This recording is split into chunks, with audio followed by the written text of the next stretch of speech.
Hello, good morning, everyone. Okay, so welcome back to our lecture here. Okay, so for today's lecture, we are going to be covering the concepts of data protection, all right, and some form of synchronization as well. Okay, using these two sort of OS constructs called Mutex and Semaphore. Okay, so we're going to learn about some issues with multi-threaded programming and what we can do or what the OS provides us to help sort of manage these issues. Okay, and of course, I've just uploaded the midterm instructions. Okay, so please go through the instructions. Okay, there is also a midterm sort of prep quiz, okay, with just some sample questions that I've already opened up in Luminous. Okay, so again, you can try that. Okay, so please go through the document in detail, so you understand all the instructions clearly, the timeline and everything. All right, so that you're prepared for next week's midterm. Okay, so I'll talk again a bit of that later on. All right, so let's get started with the class first. Okay, so today's topic is on concurrency. All right, and before we get into the topic proper, I just want to have a quick overview on the assessment. Okay, the project assessment. Okay, so we are supposed to complete two challenge runs. Okay, two challenge runs. The first one, I think you were sort of familiar with it, okay, from looking at the video and seeing what your seniors have done. Okay, but if you're not sure, just feel free to ask your TAs in the lab, okay, how it is done. Okay, basically what we will do is the starting point is, yeah, so this is the entry to the lab, correct? So once you enter the lab, on the left you see two tables, correct? And somewhere here is Uncle Jalil's office. Okay, Uncle Jalil's office is somewhere here. Okay, so the starting point will be beside the two tables. All right, so there's actually a tape there. Okay, so you can see it's yellow and black tape.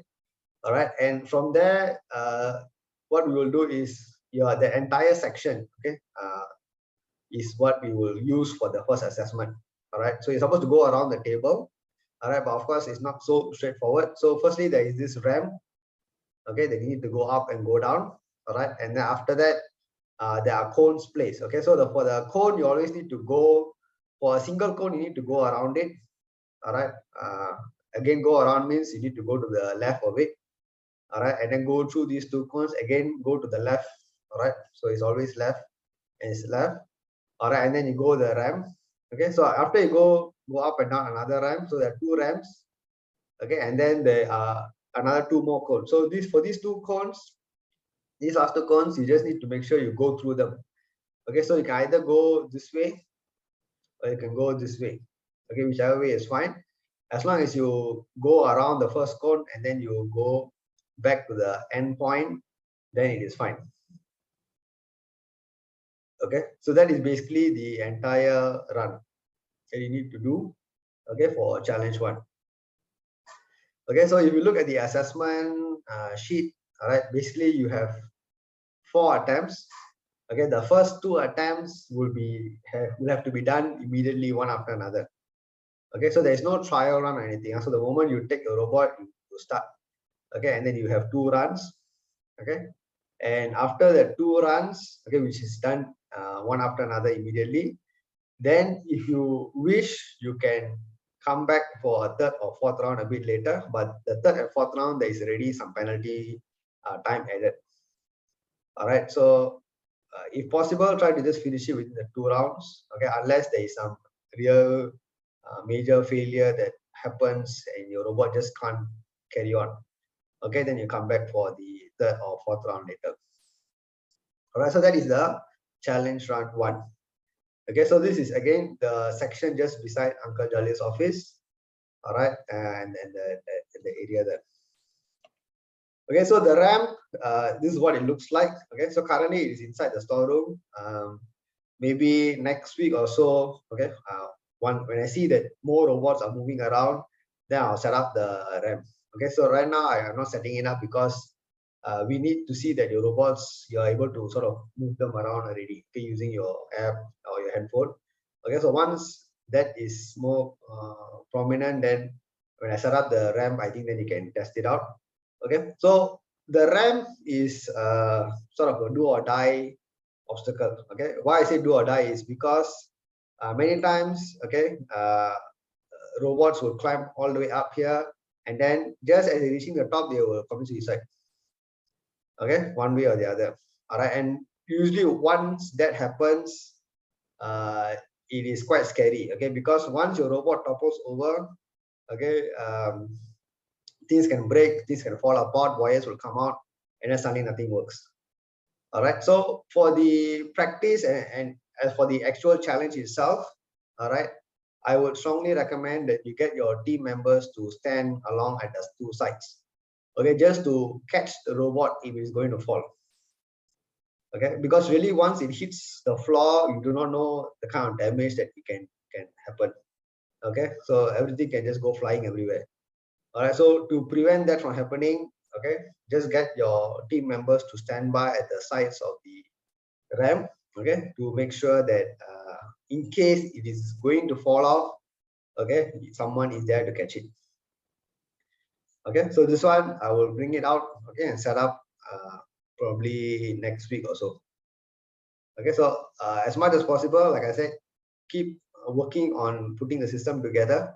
Okay, even though we still have some important OS concepts to cover, I think even with what you already did for your lab demo, okay, you already have the ability to send commands to the robot and control the motors.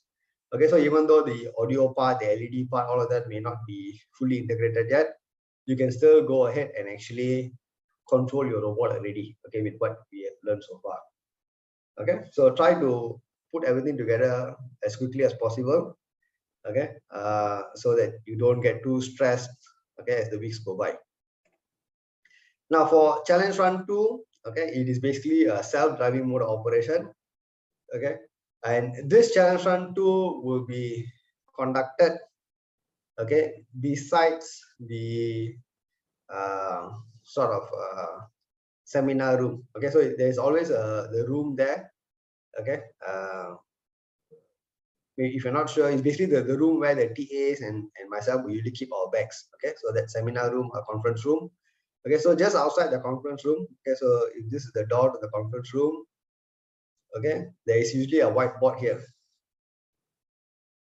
Okay, there's a whiteboard, a few whiteboards there. All right, so on the floor there, we already have the marking. Okay, so we already have a tape for this box here, and we also have a tape for this area over here. Okay, so that is yeah, so that is where I think for this side is either a box or just a single line, I can't remember. Okay, but we already have a marking set up over there. Okay, so that is where we are going to run the challenge run 2. Okay, and challenge run 2, basically you need to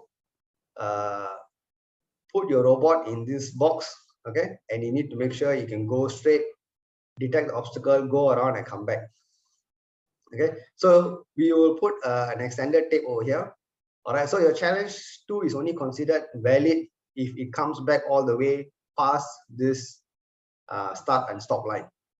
Okay, if your robot go around and just suddenly just stop here, then it's still considered invalid attempt. So you already wasted one attempt. Okay, so your robot must go all the way until it passes the finish line. Okay, then it will be factor in the timing. Okay, if not, you don't have a timing. Okay, so that is your challenge run 2. Okay, so for challenge run 2, okay, you cannot hard code the distance.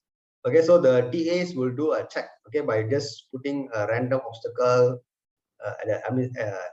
the obstacle at a random distance, okay, from the robot, just to check that there is no hard coding. All right, so once they verify there is no hard coding involved, then you can do the challenge run 2. Okay, and as mentioned before, you can only use the KL25Z. Okay, you can only use the KL25Z to be integrated to the sensor. Okay, so whatever sensor you want to buy, whether you want to use ultrasonic or IR sensor or anything, that's up to you to decide. Okay, so each team is given a budget of $40 to purchase what you need.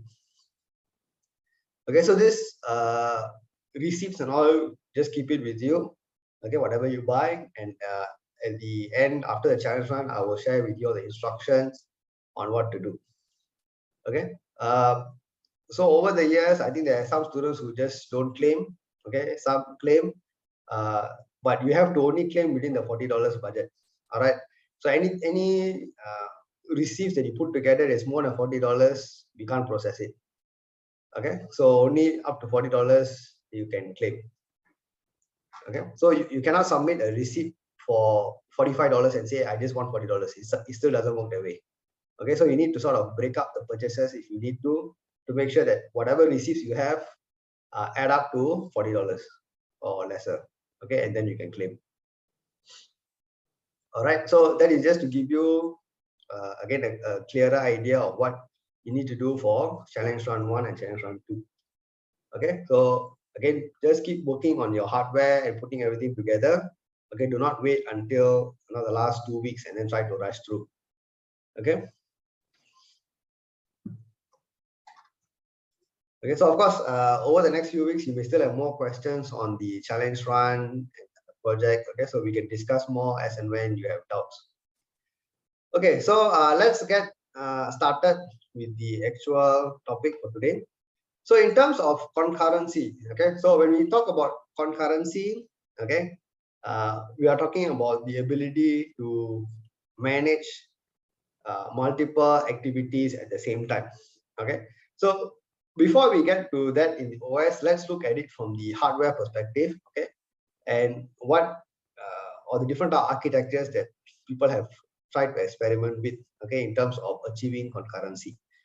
Okay, so the traditional processor design is this, what we call the SISD, the single instruction, single data stream. Okay, so a single CPU will fetch some instruction, will fetch some data, will process it, and then update the data also, whatever. Okay, in a very simple, single processor architecture.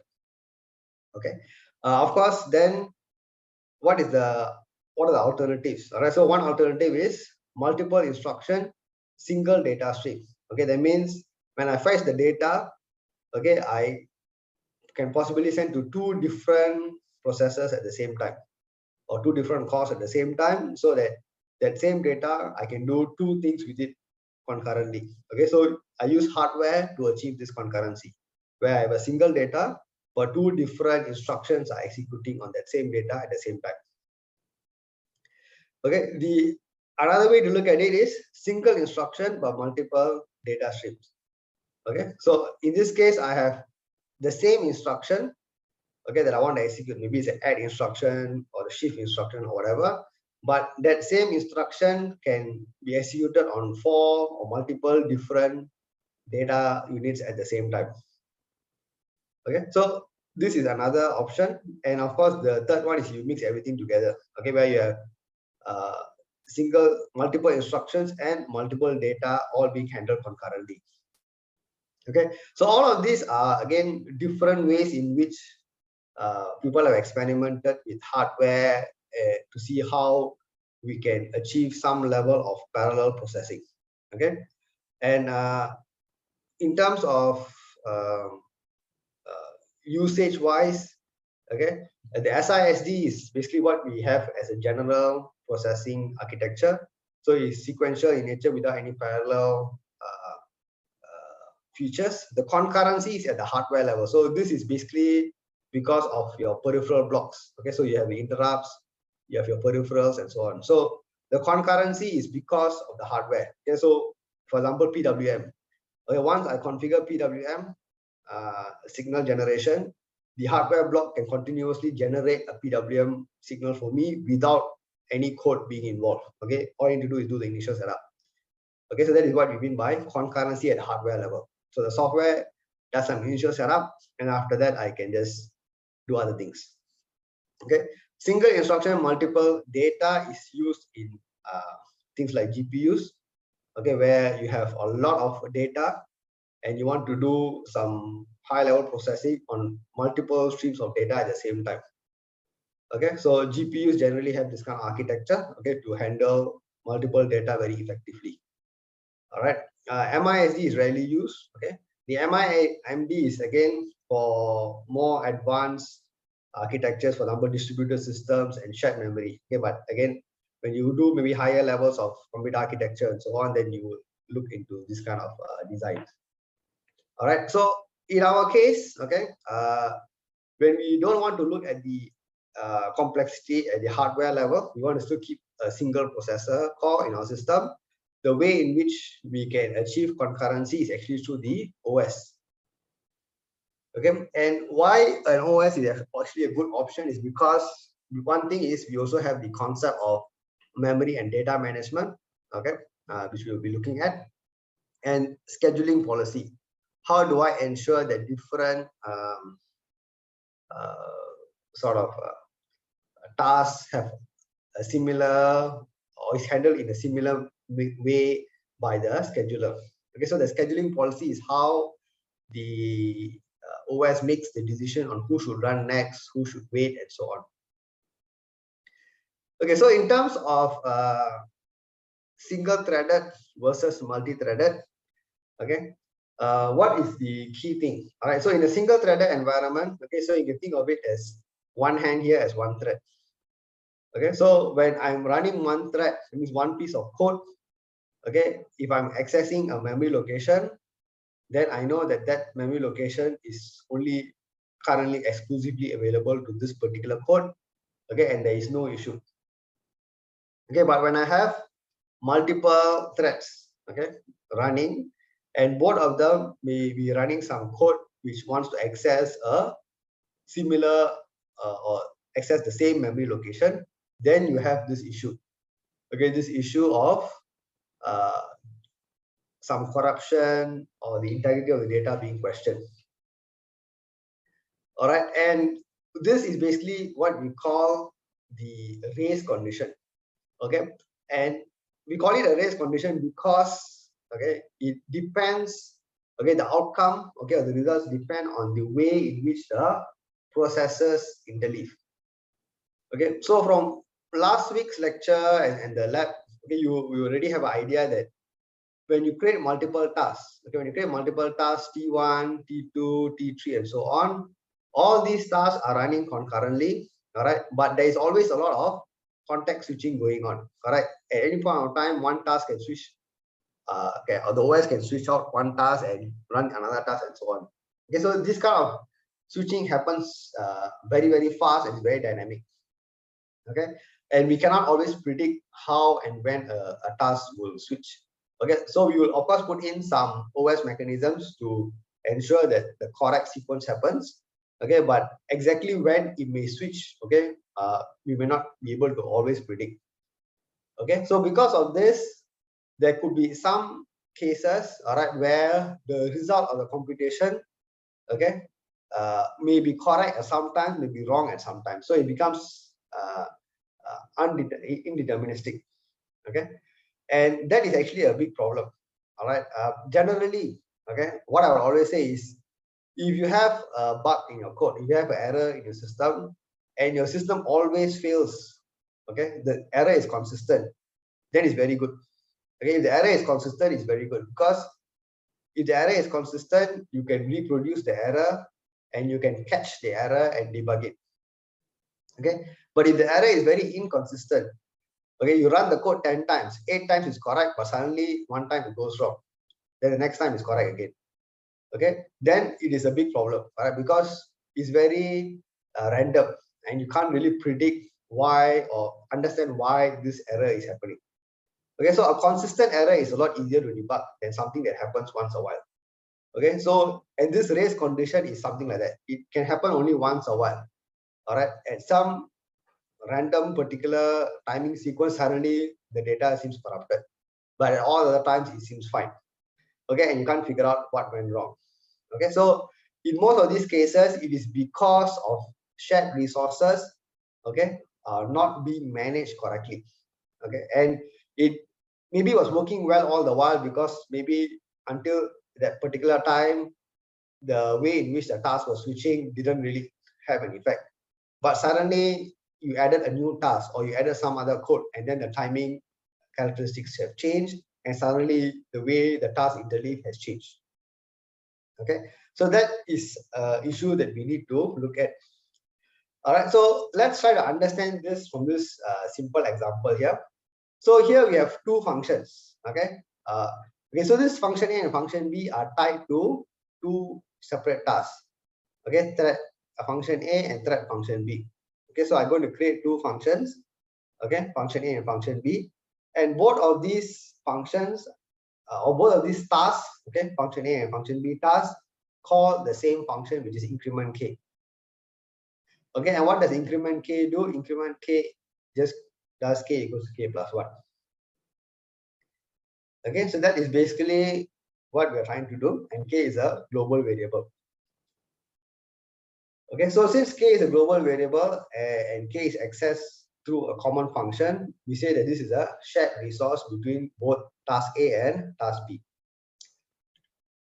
Okay, so so the first thing you must understand is this instruction K equals to K plus 1 is not an atomic instruction. So when you say atomic, means you can complete it without any interruption or preemption, because it is a single instruction, okay, or a single piece of code that you can complete without any interruption. Okay, but in most architectures today, all right, which are risk based, we say that K equals to K plus 1 is not a single assembly language instruction. Okay, why? Because what is K? K is actually a variable. So if K is a variable, it is stored somewhere in memory, and I can't directly perform a arithmetic or logical operation on data that is in memory. So in order for me to perform any form of ALU operation, I need to make sure that that data is first transferred to an internal register. Okay, so I think most of you have done some assembly language programming, either ARM or MIPS or some other processor. So if let's say you talk about ARM, so you have, let's say, R0, R1, R2, and all these registers. So let's say I transfer to this register R5. Okay, so the first thing is always to do what we call a load from memory. Okay, I need to do a load from memory, okay, for the variable K into an internal register. After that, I can perform the addition operation. So in this case, you can say that this is the addition operation with the immediate value. Okay, so in assembly language, it could be something like add immediate or something like that. Okay, again, the actual syntax doesn't matter, but the concept is we want to do an add with the immediate value, which is plus 1. And then I get a result, and that result I want to write it back to the actual memory location of K. So there's a stop. Okay, so this K equals to K plus 1. Okay, even though in C it is a single statement, when I break it up into assembly, it is actually 3 different lines. Okay, 3 different lines, which means that when I run OS operating system and I have multi-threading, I can get preempted anywhere here, correct? Before, after, in between. Okay, so any point of time I may get preempted. I cannot predict. Okay, so that is where the challenge lies. All right, because I want to make sure K equals to K plus 1 gets executed correctly. Okay, but even a simple statement like this itself can pose a challenge. All right, so let's look at it in the sequence. Okay, so now let's assume that I only have one task. Okay, so instead of CPU, let's just call it a task 1. Okay, so the task A or task B, so one of it is running.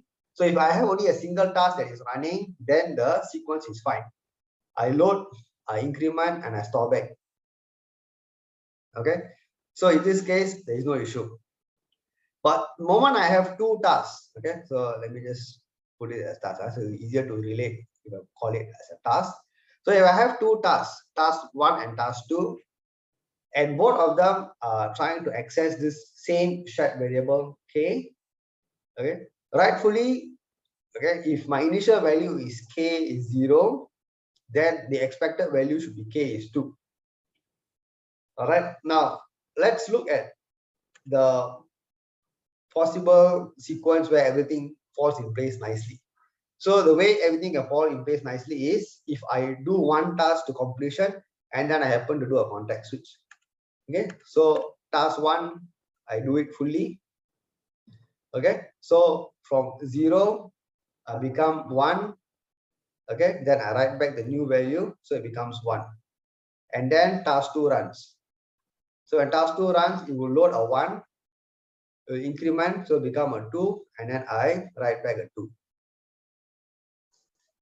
Okay, so this is of course the situation where the context switch happens either before or after the whole task is completed. Okay, then you see that the data seems to be incrementing correctly. Okay, but what if things go wrong? Okay, what if I first load? So 0, I do a load. Okay, so 0 comes here, then I increment becomes 1. Okay, but before I can write back, the next load happens. That means I do a context switch here. Okay, I do a context switch and then the 0 is loaded here. Then I increment, then become 1. Okay, then what happened? Okay, so it depends on whether 2.3 run first or 1.3. So whether either of this run first, what will happen is our one task will update as 1, then the other task will also update as 1. Okay, so at the end, your expected value is 2, all right, but then I actually have 1. All right, because before I can complete one of the tasks, okay, I got preempted. Okay, so again, this is a simple example, but it gives you or shows you how serious this is, all right? Because the moment you cannot guarantee the integrity of your calculation, then the whole system fails. All right, so a simple k equals k plus 1 itself can fail. All right, so we need to be very careful of how we deal with such data that is shared, okay, among different tasks. Okay, so this issue, of course, is not so significant in a single threaded system. Okay, the only exception is, of course, with interrupts. All right, so if you have interrupts in a single threaded system, and your interrupt is trying to access some variable, okay, then we need to make sure that if your task was in the midst of your main loop, was in the midst of using that data, then your interrupt should not sort of access that data until you have finished. All right, so again, that is only a very small issue because you only talk about the issue of interrupts. Okay, but in a multitasking environment, you can have a lot of different tasks, okay, all running concurrently, all trying to access a same shared resource. Okay, so again, the main challenge again is the results are incorrect only sometimes. Okay, so you may run it 10 times, okay, but 9 times it might be fine and suddenly 1 time it fails. Okay, so it's really non-deterministic and it's very, very difficult to find and debug these kind of issues. Okay, so how can I eliminate these race conditions? So one is, so the way we do it is we say that that particular region of code, okay, we call it the critical section. Okay, so that critical section or critical region of the code is what we need to protect, okay, because it is accessing a shared resource. So the way in which the OS allows us, okay, the way in which the OS allows us to ensure that you can protect this critical section is by using this thing called a mutex, mutual exclusion.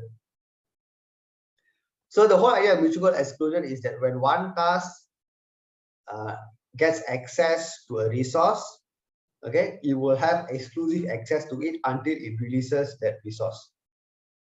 Okay, so that is the main idea of it. And if another task comes in, you will actually have to wait. Okay, you have to wait until the resource becomes available, then only it can continue.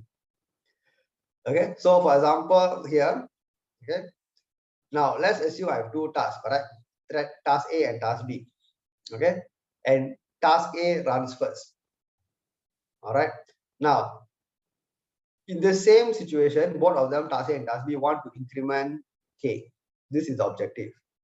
But now, since increment K is considered the critical section because it's a shared resource, I'm going to protect this shared resource by wrapping it around the mutex. Okay, so use mutex, there is always a function to what we call lock or acquire. Okay, so when you look at other reference textbooks or online, you will find different terms, but they all mean the same. Okay, so some books may call it mutex acquire, some may call it mutex lock, and so on, but it's the same thing. Then the other side is mutex release. Okay, mutex release, okay, or mutex mutex release, mutex give, and so on. So in sometimes they may have different OS, we have different sort of terms or terminology. Okay, but the idea is the same. We take it and then we give it. Okay, so it can be mutex acquire, mutex release, mutex lock, mutex give, and so on.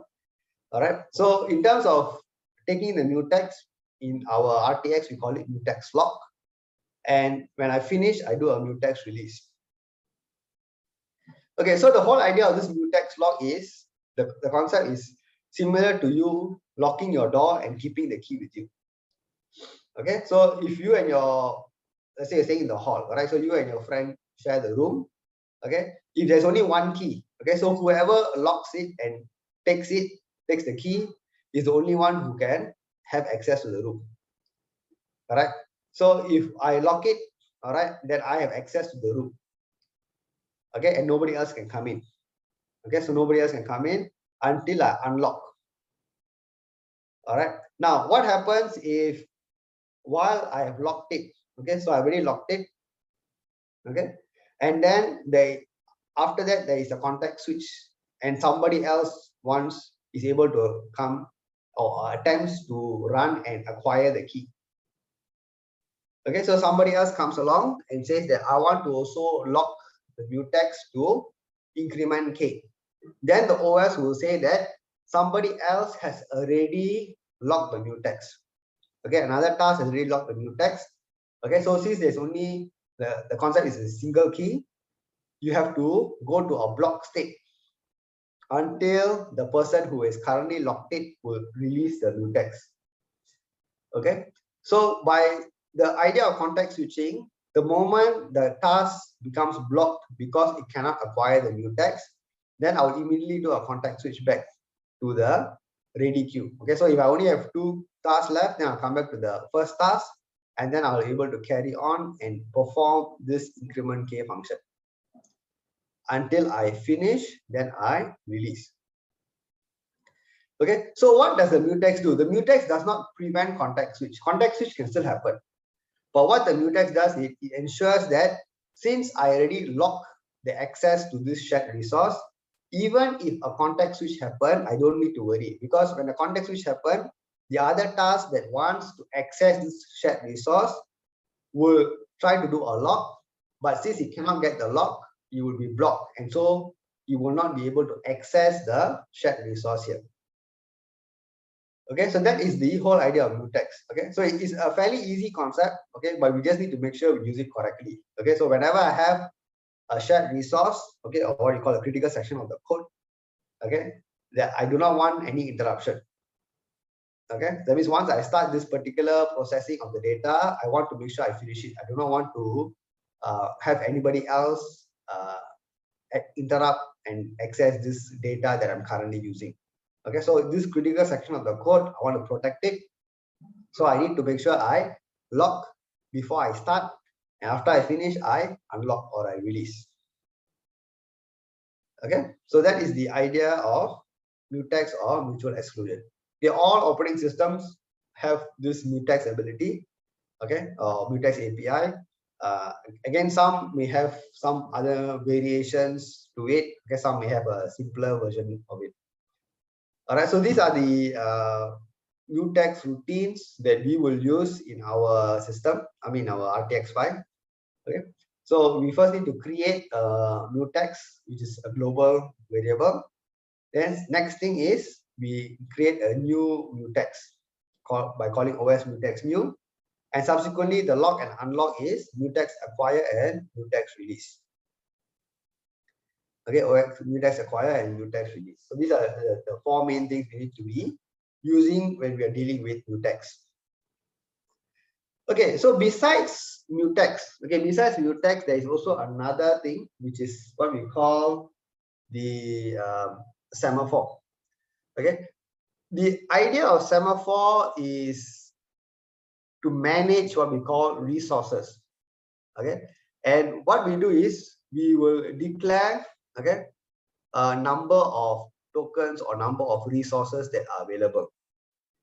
Okay, so an example, okay, example is, let's assume that you have 3 LEDs. Okay, 3 LEDs in your system. Okay, but you have 5 tasks. Okay, and all these 5 tasks have a requirement to control one of the LEDs. Okay, so it doesn't matter which LED, as long as you can control one of the LEDs here, it is fine. Okay, but I have 5 tasks and only have 3 LEDs. Okay, so what I can do is I can say that I will use semaphores to manage my LED resource. All right, so what will happen is when a task comes along, okay, so let's say task 1 comes along, it says, okay, I want an LED now.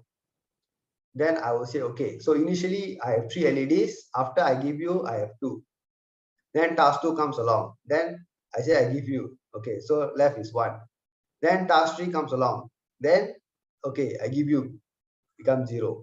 Then the next task 4 comes along and it tries to take, what happens? There are no more LEDs available, correct? So if there are no more LEDs available, then I cannot carry on in my task. So I need to wait. I need to wait until, so from here onwards, I'll go to a block state. Task 4 will go to a block state until someone who has acquired releases the resource. Then it gets allocated to task 4 or whoever is waiting. Okay, so it is a way of managing resources in the system. Okay, so how it works is, first you declare the maximum number of resources you have. Okay, and then you take or you release. So in terms of OS, we call it P and B. Okay, so P is to take the resource, and this is to release the resource.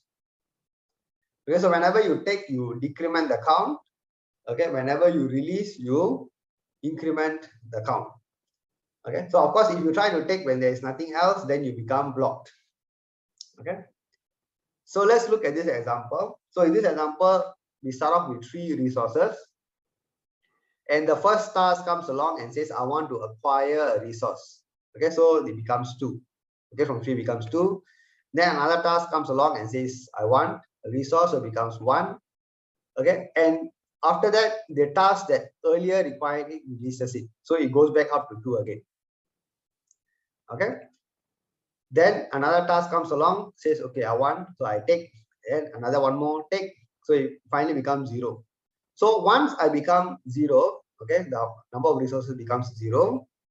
The task that comes next will be blocked and put in the queue. Okay, so X will join the queue over here. Okay, it's waiting for somebody to release. Okay, the next thing, Y comes in, another task. It also asks for resource. Don't have, so it will again get blocked. So X gets blocked in the queue, Y also is in the queue. All right. Then eventually, one of the tasks that acquired the resource, okay, releases the resource.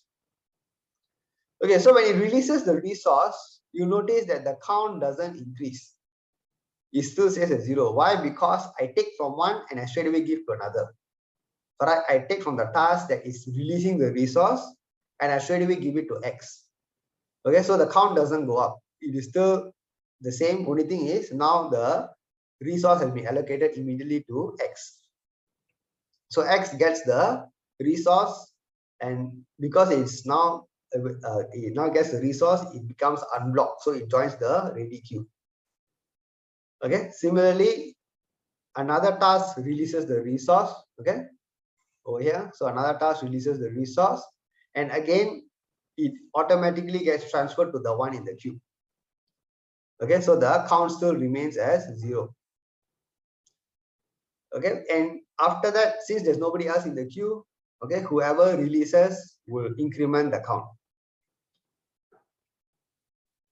Okay, so semaphores are again a useful way to synchronize, to manage resources, to ensure that whatever limited resources you have can be shared fairly among the different tasks in the system.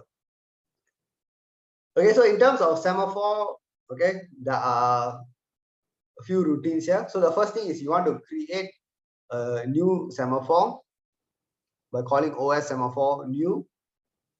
Okay, and then you have acquire and release. Okay, so this semaphore acquire and semaphore release, okay, it is similar to mutex. So you can see that the way it works is similar. So in this case, in semaphore new, I create mutex. So I have two parameters here. So the max count is 1 and initial count is 1. Okay, so the maximum count, that means maximum number of resources is 1. The initial count is also 1. All right, so I intentionally put 1 here because this creation of a semaphore where the max count is 1, that means you only have 1 resource. So in a sense, you can say that this behaves like a mutex. Okay, this behaves in a very similar way to a mutex. So this is actually called a binary semaphore. Okay, because if you look at the code, it is the same thing. Okay, it's exactly the same thing. Only thing is previously was mutex lock here and mutex release. Okay, let me just mutex acquire and mutex release. Okay, so only thing is previously was mutex. Okay, so it was mutex acquire and mutex release. Same thing here, mutex acquire and mutex release. Okay, so it looks very similar, all right, because in this example we have only 1 resource. Okay, so when I do a OSM acquire, I take the semaphore. Okay, which means that if another task comes along and tries to take the semaphore, it will get blocked. Okay, because there's nobody else. I mean, there's no other resources until the person who or somebody else releases the resource. Okay, similar to mutex in the sense that when mutex is locked, you need to wait until the person unlocks and then only somebody else can acquire the mutex. Okay, so in a sense, okay, binary semaphore, okay, is the concept of binary semaphore is equivalent, okay, to mutex. Okay, but there is one important thing. Mutex has this added feature, which is what we call priority inheritance. Okay, which we will cover in another lecture. But for now, okay, you just know that even though the behavior-wise, we may see that it looks the same, correct? Mutex and semaphore, whether I use mutex or use binary semaphore, the code behaves the same way. Okay, yes, it may behave the same way, but actually there is a big difference because of this thing called priority inheritance. Okay, so this we will cover in another lecture. Okay, but just know that there is actually a difference. All right, and another advantage, okay, that semaphores have, or another use case that semaphores have, I would say, is that they actually have the concept of being able to signal the completion of some activity from one task to another task. Okay, so this idea of signaling between tasks, all right, means that if I want, let's say I have task A that is running and I have task B. Okay, let's assume that I want task B to play some song. Okay, let's say this is my task audio. Okay, and I want task audio to play a song. Okay, but after maybe my task moto has completed some movement. Okay, so what I can do is what is important is task audio must be in a block state until the task motor has finished whatever it's supposed to finish, and then it must be able to send a signal for it to unblock, to say that now is the time you must play the audio. All right, so of course there are other mechanisms we will learn, okay, how we can actually send data from one task to another task. Okay, but semaphore is actually another way of doing it. Okay, another way of doing it. Okay, Let me just. Okay, so let me give another example over here. Okay, so you have a better idea of what this idea of signaling is about. Okay, so just give me a minute. Let me open up something.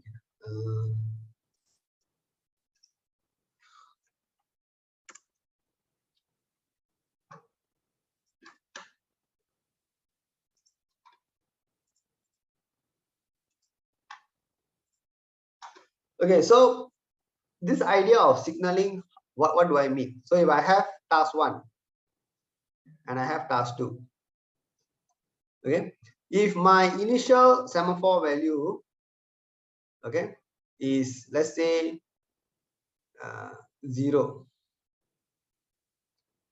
okay, and task 2 runs,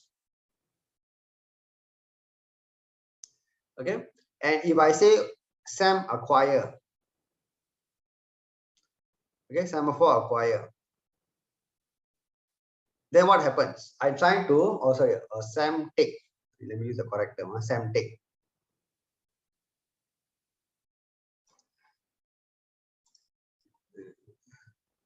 Sem acquire, sem acquire, sorry. I always get mixed up with the different OS. Okay, so this is sem acquire and sem release. Okay, so task 2 takes a sem acquire or does a sem acquire. Now, if my count is 0, and if I try to take the semaphore, what happens? We know that I go to a block state. Okay, I go to a block state. So if I go to a block state, then I can only get unblocked if somebody posts a semaphore, correct? Only if somebody posts a semaphore, I can get unblocked. So what I can do is I can make sure that when task 1 runs, when eventually I finish whatever I need to finish, then I can do a sem post. Okay. Come back here. Sem release. Okay, sem release. Okay, sem acquire and sem release. All right. So when task 1 does a semaphore release, what happens is it will increment. You will give a semaphore. All right. Now, this of course works with the assumption that when the semaphore is called, it will automatically increment the count, okay, or release a resource. So when I release the resource, what happens is the task that was waiting for the resource, which is task 2, will be allocated the semaphore. Okay, will be allocated a semaphore, and that will actually allow it to unblock and go to a ready state. All right. So of course, this is not a conventional way of sort of signaling or synchronizing between tasks. Okay, but this is one way of doing it. Okay, so I'm just showing you this example, but in reality, okay, there are actually better mechanisms which we will learn in future in the next lecture. Okay, which is the message queues and events and flags. All right, so there are a lot more better mechanisms than using semaphore for this. All right, so semaphores, okay, even though they can be used for signaling, we will actually use it more for managing resources. And Mutex is used for the protection of the critical region of your code, okay, to protect any shared resources. So these are the sort of the expected use cases for these resources here. Okay, what are the other issues that we may need to deal with? Okay, one of it is what we call a deadlock situation. So what is a deadlock? A deadlock is a situation where one task requests for a resource while holding on to something that somebody else has. All right, so let me put it over here. So I say I have task A and task B. Okay, and both task A and task B, both of them require resource A and resource B. Okay, now if I were to draw the timeline, let's assume that task A runs first and task A does a uh, acquisition of resource B. Okay, and then after that, I get a context switch. Okay, and task B runs. And task B runs and it acquires resource A. Okay, and then after some time, I do another context switch, and then task A runs and it tries to acquire resource A. Then what happens? It cannot acquire resource A because task B already acquired resource A. So it gets blocked. Okay, so you go to a block state. So when it goes to a block state, you have a context switch again, and then this task B runs, and it tries to acquire resource B. And then you have the same problem because resource B was already earlier obtained by task A. So again, it's not possible. So again, you get blocked here. And then what happens? Both of them can never run because they are both waiting for the other person to release. But the other person cannot release because they can only release the resource when they have an opportunity to run. Okay, so this is what we call a deadlock situation. Okay, where both of them are just waiting or getting blocked indefinitely. Okay, waiting for a resource that the other person has. Okay, so this is of course another important issue. All right, so of course there are no perfect solution to this. All right, but having said that, nowadays the software tools are quite advanced. All right, so when you compile your code, okay, in some cases they may be able to warn you that there are potential deadlock situations because of the way resources are used or things like that. Okay, again, it depends on the software IDE and whatever tools given by the developers. All right, so this is again issue. All right, and of course one of the reasons is basically because of the mutex. Okay, you lock a mutex or you hold on to a resource, okay, but you cannot deallocate it because you're blocked after that. All right, so okay, give me a minute. Yeah, so even though there are no perfect solutions yet, all right, a very simple solution, okay, a very simple solution that you can implement, okay, in your code is to make sure that you acquire resources in the same order. You acquire resources in the same order. Okay, that means if I know that task A and task B both require resource A and resource B, I make sure that I always go in the same order. Always take resource A first, followed by resource B. Then I actually can help to prevent most of these deadlock situations already. Okay, why? Because if I follow this rule of the order, then what happens? Task A runs first, it will acquire resource A first. If after that it gets preempted and task B gets to run, it will also have to follow the same rule of trying to get resource A. But since resource A is already taken, it will get blocked. Then task A can carry on to get resource B and it will continue until it releases the resources.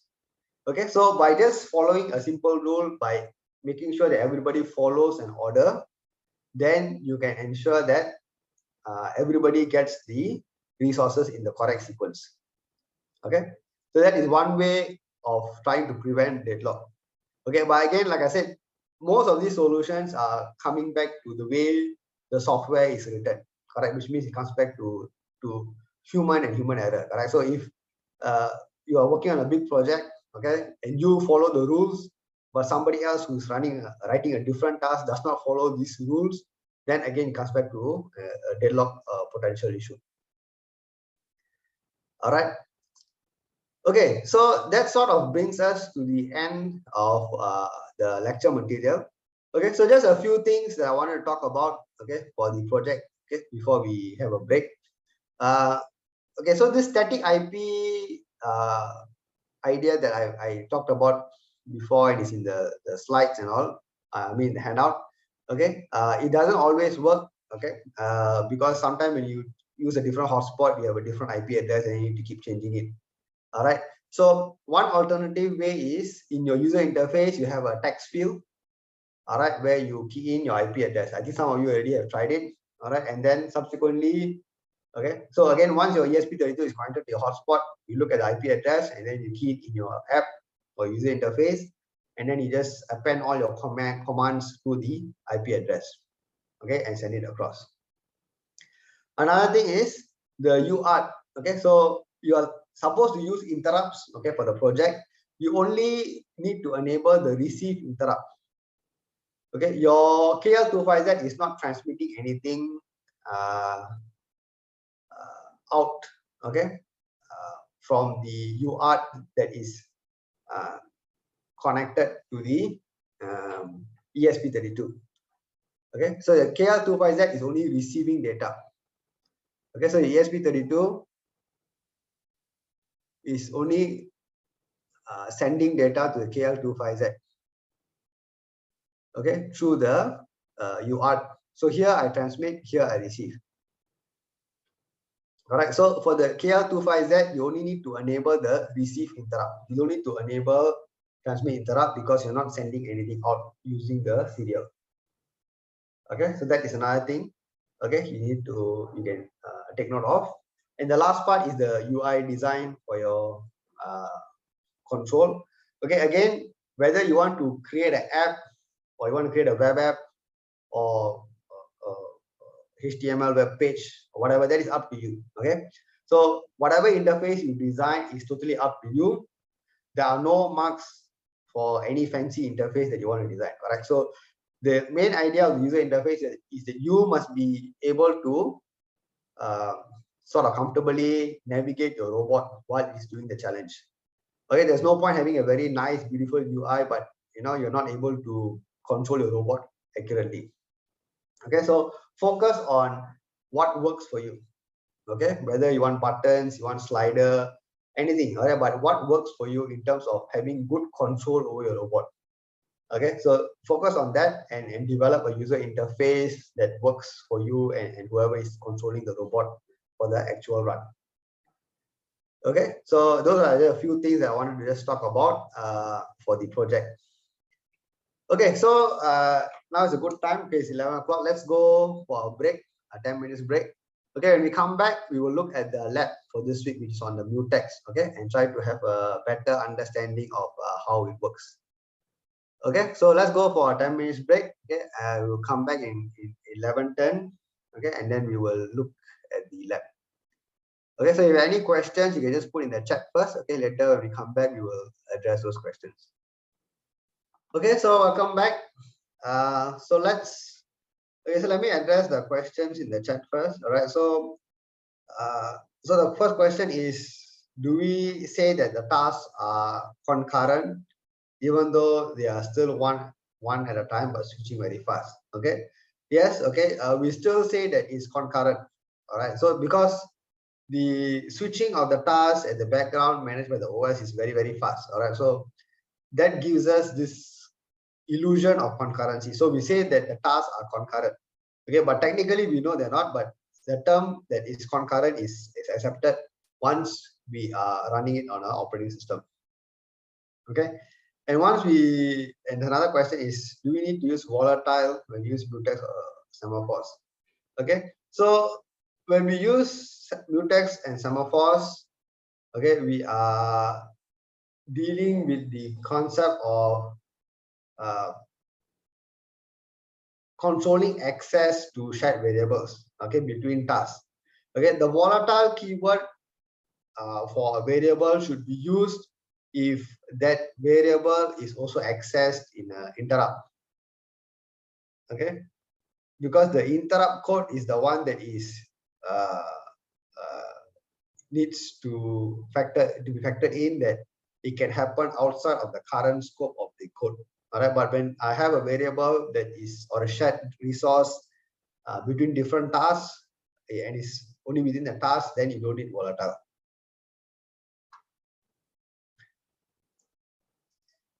Okay, so let's look at the code, okay, for this week's lab. Okay, so for this week's lab, basically, first we're going to be creating a new OS project. All right, and in that we're going to be focusing on the Mutex. Okay, so the steps are the same as before. We are first going to create a Mutex called my Mutex. Okay, so of course before this you need to already create this mutex object. Okay, so the same steps that I showed in the lecture slides just now. First, you create a my mutex. Okay, and then subsequently in the main, you after OS kernel initialize, you create a new mutex by calling OS mutex new.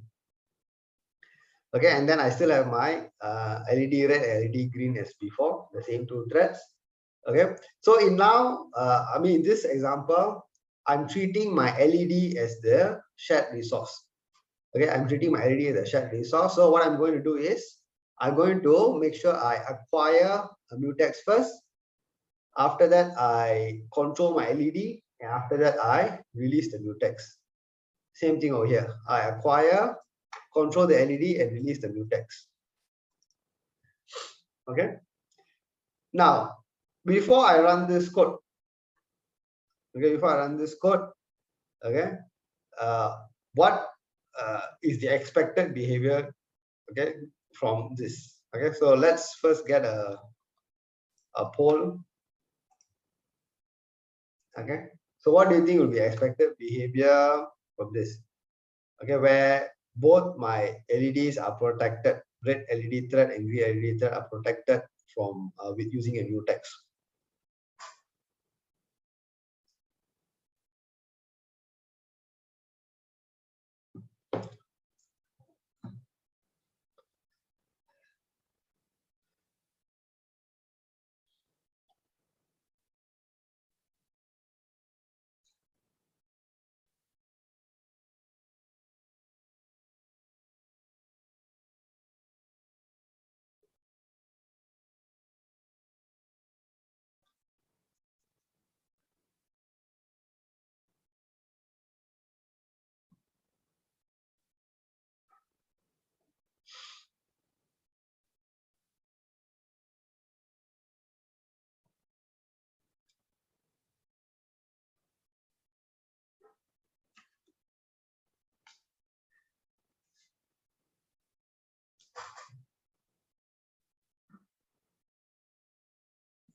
Okay, so let's discuss this. Okay, so about 64:36. Okay, so 64% say it is red first, followed by green, and then you repeat. All right, 36%, okay, say it is red and green together on, then together off, and so on.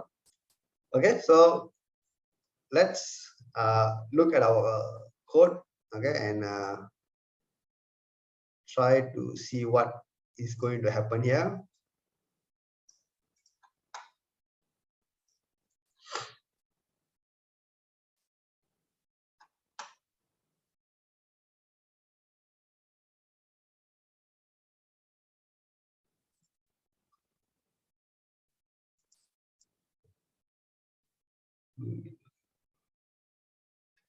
Okay, give me a minute.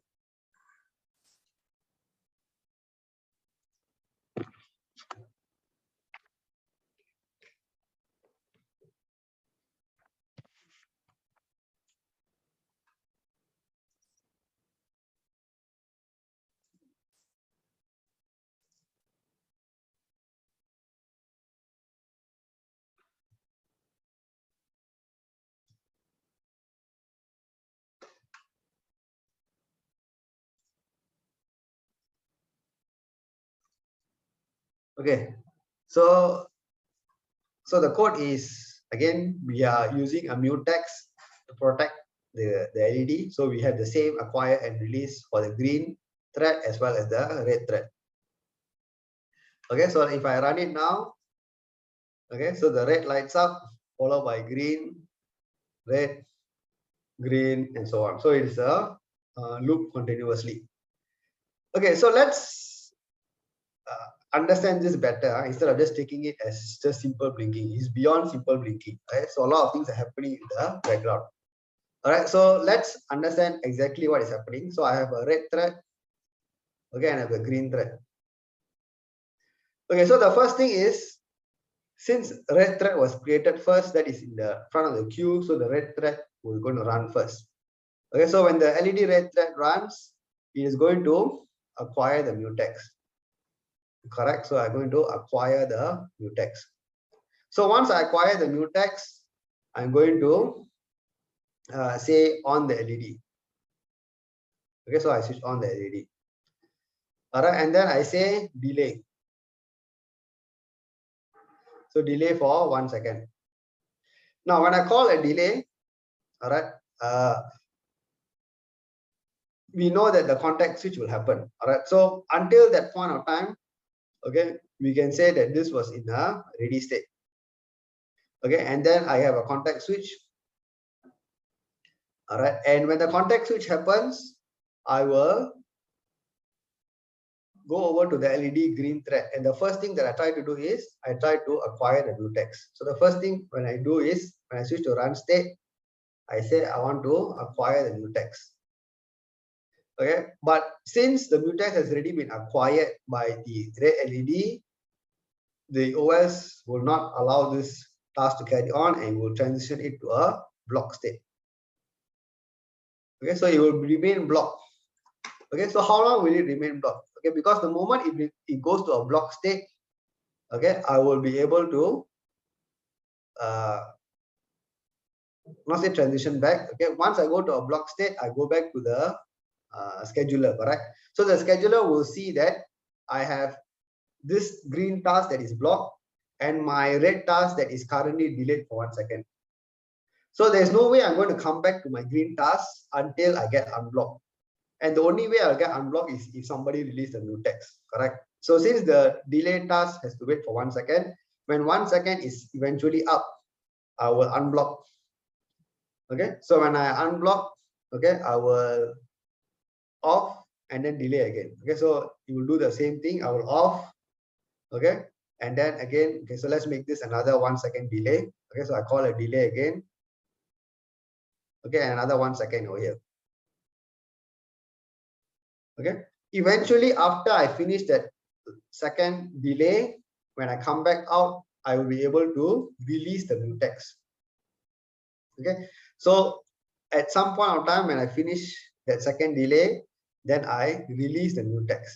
So only when I release the mutex, the task that was blocked until then, which is the green task, will get unblocked and join the ready queue. Okay, so currently this is the one that is holding the mutex. All right, it is currently holding the mutex. Okay, so from the red task, it has now moved over to the green task. So the green task is holding the mutex.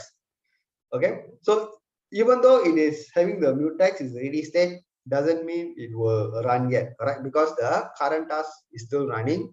So after I release the mutex, I go back to the top. Okay, it's a loop.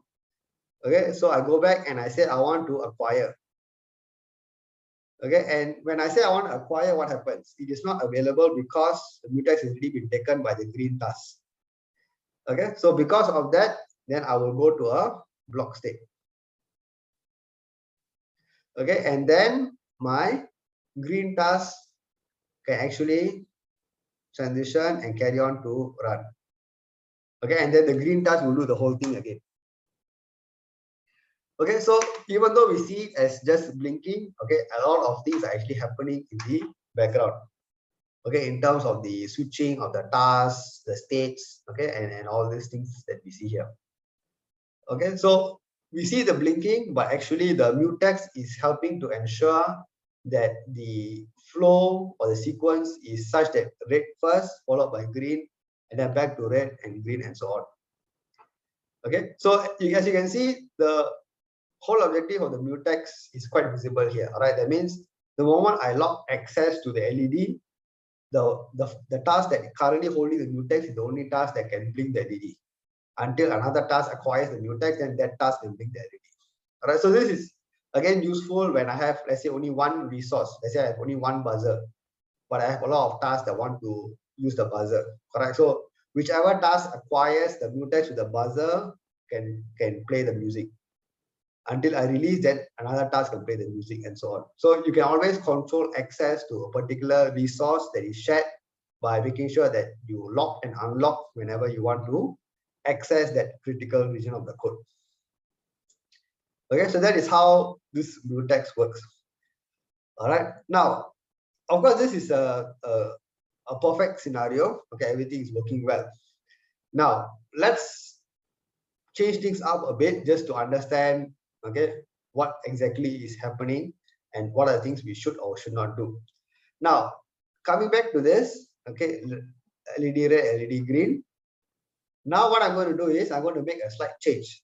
The red LED is going to follow the rules. It's going to acquire and release. Okay, the green LED is going to acquire. It's going to take the mutex, but it's not going to release the mutex.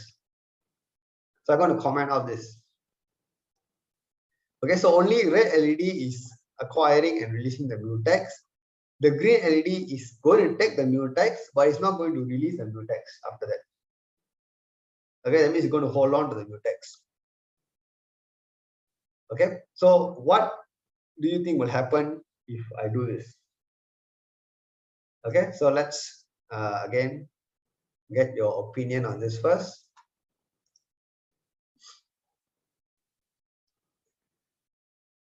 So the red LED task is the one that is following the rules. The green takes the mutex but doesn't return it.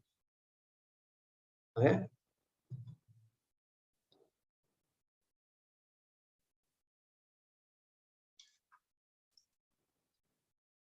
Hold is okay. Sorry, unlock. Okay.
Okay, so let's lock it.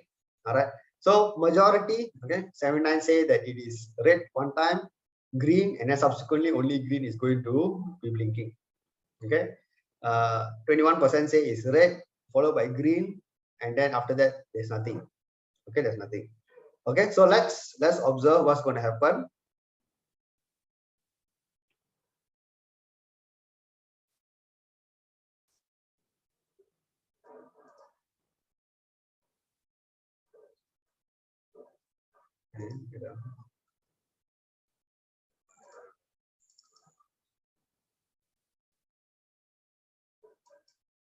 Okay, so let me compile this new code. This is the old code. Okay.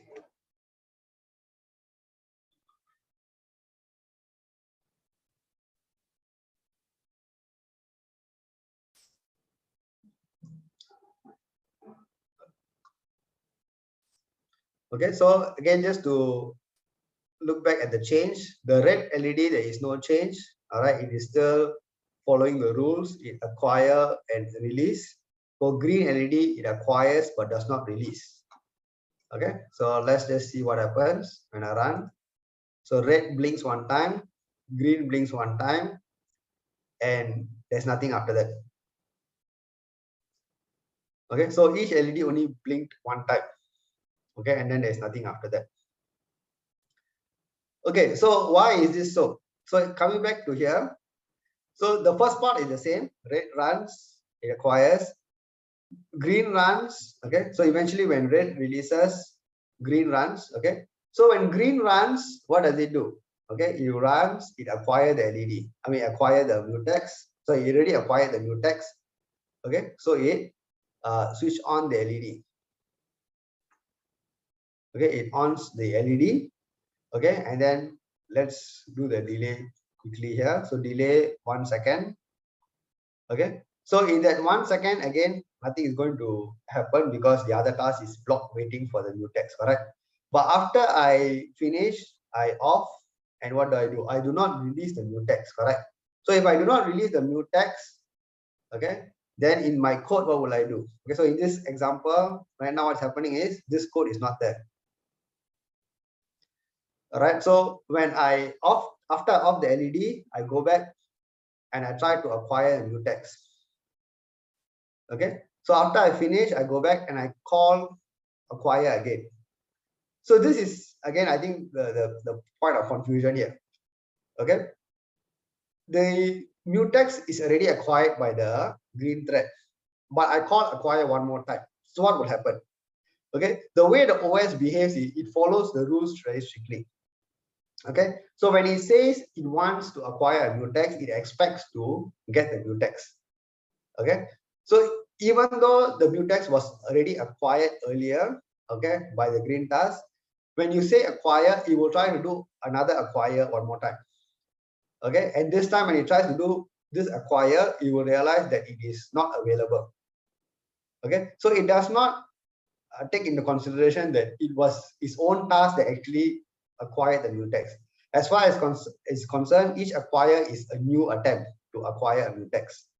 Okay, so when it attempts to acquire this time over here, it realizes that it cannot get it because it is currently not available.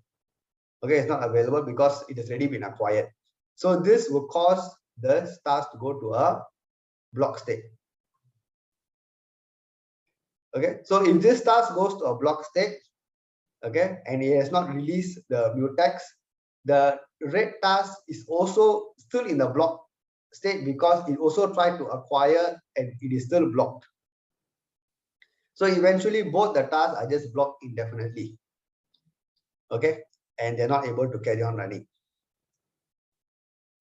Okay, so that is actually what is happening. All right, so I can understand that this generally our thinking is that if I am the one who owns it, I should be able to carry on. But the OS doesn't think that way. The OS looks at each request individually.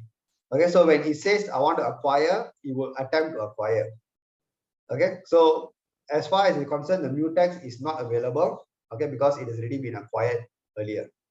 Okay, so the mutex is considered like value 0. All right, so it's 1 means available, 0 means not available. So it's not available means it gets blocked. So the green task gets blocked and the red task is already blocked, and eventually both the tasks are just blocked indefinitely. So that is why you observe that nothing else happens. Okay, both the LEDs remain off.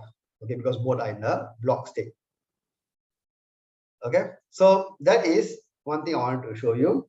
Now let's look at another change. Okay, another change.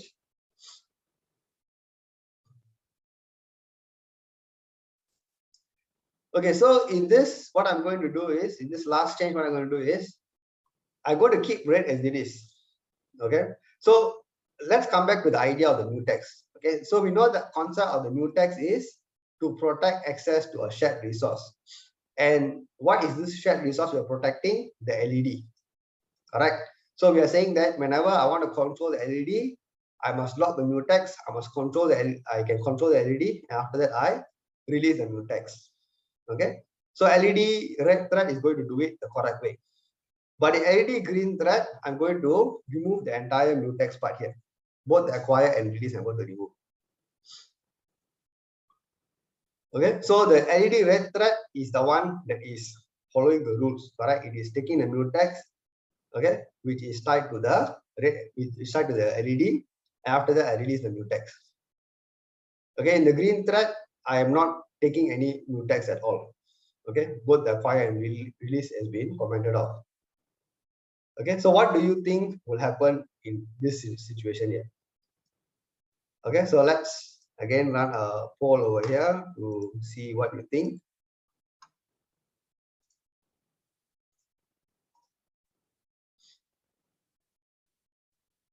Okay, so only the red LED thread is following the rules, correct? It is doing the acquire and release for the controlling of the LED, whereas the green is not doing it.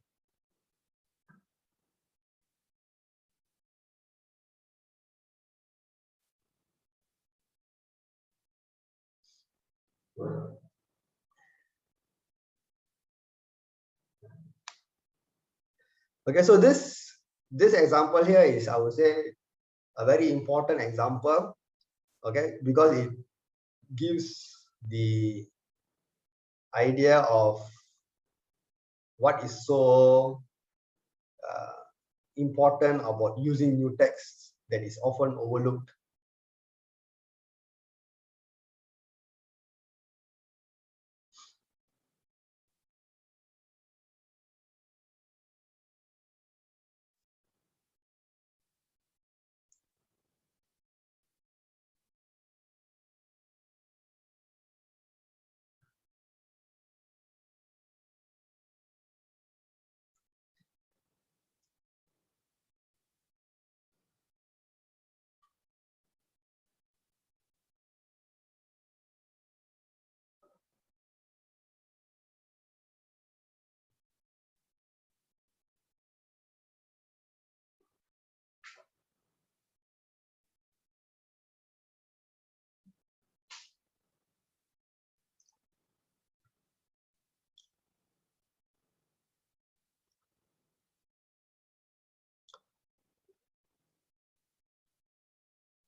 Okay, so let's lock. Okay, and so okay, so the 40% say is red and green. Okay, and then we have a equal split among other options. Okay, either red or red and green as before. Okay, or red, green, and green continuously. Okay, so let's look at this and observe what's going to happen. Okay, okay, so the green LED is commented off. We will build.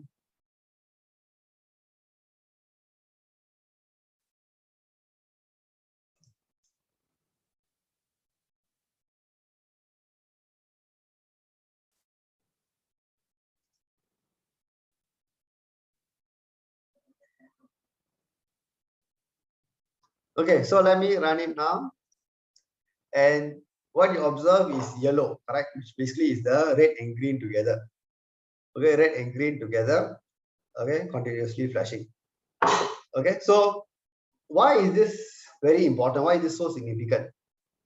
Okay, why is this so significant? Because, okay, what is happening here is what I'm trying to show you is the very important idea of what is this mutex concept all about.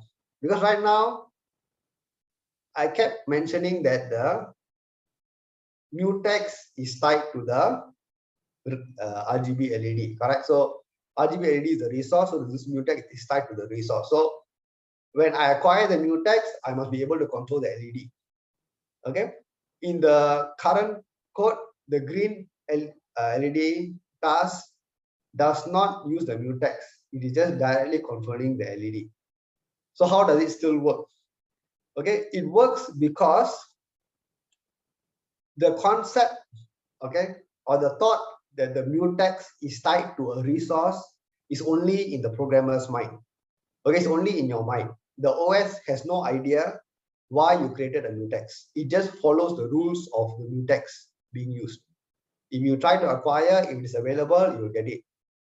Okay, if it's not available, you'll go to block. So it just follows the rules very, very clearly. It does not relate the mutex to the LED, to the UART, to anything. Only you know, as a programmer, only you know why you created this mutex. Okay, so that's why I say it is only in the programmer's mind.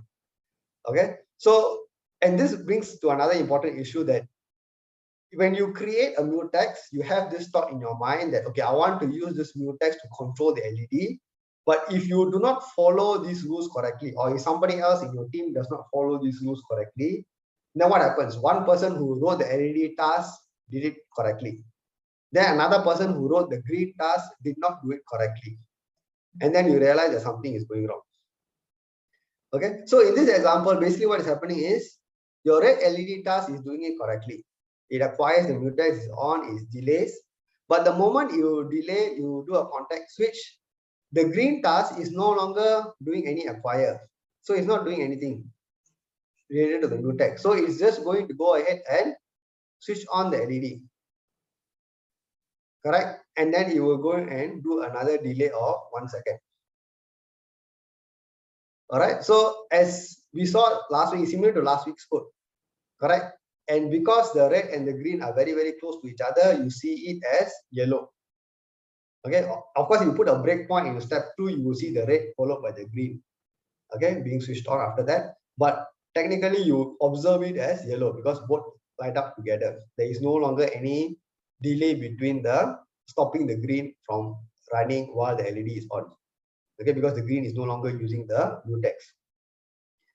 Okay, so this is very important concept, because especially in a group project, okay, when you create these kind of mutex or semaphores or things like that, everybody needs to be aware why we are creating this, what are we using it for, and whoever is writing the code, everybody must follow the same rules. Okay, if one person follows the rules, another person doesn't do it, then all of these kind of funny things will happen. Okay, so again, always be very clear. The mutex concept is to protect shared resources, but only you know what it is for. The OS has no idea. It is just following OS rules. All right, so in this example, after the red LED acquires and switches on, the contact switch will happen with the delay, and the green task will actually switch on and just proceed on as per normal because it is not affected by any mutex. Okay, there is no mutex call at all in the green LED thread. Okay, so that is why you observe it as being yellow. Okay, so that is again an important concept. So just keep that in mind, that always it comes back to the programmer's responsibility to use these resources carefully. Okay, so the OS can help us to manage it, but when we implement it, we must still implement it correctly. Then only we will see the correct behavior. Okay, so that is what I wanted to demonstrate last. Okay, so basically that wraps up the lab for this week. Okay, so when you run it, of course, you can play around and you can observe the different variations. You can add a blue LED thread, try to run all three together, see what happens, so you can of course play around and experiment and see how it works. Okay, now in terms of the OS architecture, overall architecture for the project, don't rush into it yet. Okay, so wait, okay, patiently. All right, just make sure that your hardware is developed, all your low-level drivers are developed, okay, and integrated. Okay, the overall architecture, when we cover a few more stuff, okay, the message queues, events, and flags, when we finish all of that, then you have enough time to put everything together nicely and finish up the whole architecture. Okay, so don't rush in and say that, okay, I know mutex, I know semaphore, I'm just going to use that to finish up the project. Okay, don't do that. Okay, you're going to learn a lot more better sort of tools to help you with the architecture design. All right, so just wait for a while. In the meantime, just focus on other aspects of the project, okay, while we are going to finish up those parts of the topic. Okay, yeah, so if any questions, you can ask me. All right, so I've already released the midterm, the sample paper answers as well, okay, and the instructions for the midterm. Okay, so you can download them and have a look. Okay, later in the tutorial, you can only do the mutex question today. Okay, so you can spend the rest of the time maybe going through any doubts that you have with your tutor. Okay, so last week I already briefed you all, correct? So all the topics is until last week, okay, from until up to lecture 10. Okay, and you have MCQ and MRQ. Okay, and so the duration is now only 30 minutes.